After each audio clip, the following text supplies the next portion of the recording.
Coronavirus, une nouvelle étude pointe la responsabilité humaine. Les rongeurs, primates et chauves-souris ont été identifiés comme hôtes de 75,8% des virus transmis à l'homme. L'être humain pourrait-il être responsable de l'épidémie de coronavirus?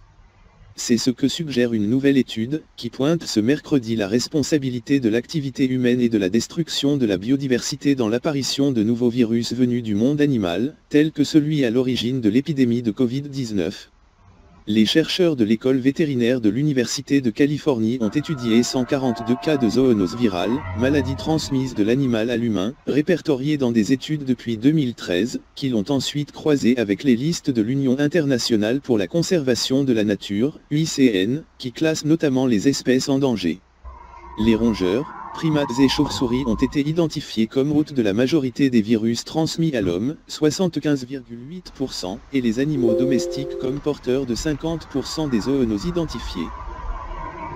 Conditions idéales pour des transferts viraux parmi les espèces sauvages menacées, celles dont les populations sont en baisse en raison de l'exploitation et de la perte d'habitat partagent plus de virus avec les humains, notent les chercheurs dans le magazine Proceedings of the Royal Society, Sciences biologiques. Nos données illustrent la manière dont l'exploitation de la faune sauvage et la destruction de l'habitat naturel sous-tendent les transferts de maladies, nous confrontant au risque de maladies infectieuses émergentes, déclare Christine Johnson, qui a dirigé l'étude, réalisée avant l'apparition de l'épidémie actuelle, qui pourrait selon certains scientifiques venir d'une espèce de chauve-souris. Nous modifions les territoires par la déforestation, la conversion de terres pour l'agriculture, l'élevage ou la construction.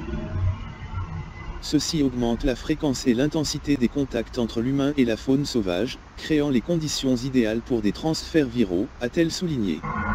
Selon les experts biodiversité de l'ONU, IPBES, 1 million d'espèces animales et végétales sont en danger de disparition en raison de l'activité humaine. En 2016, l'Agence des Nations Unies pour l'environnement avait souligné que quelque 60% des maladies infectieuses chez l'homme étaient d'origine animale, et 75% des maladies émergentes.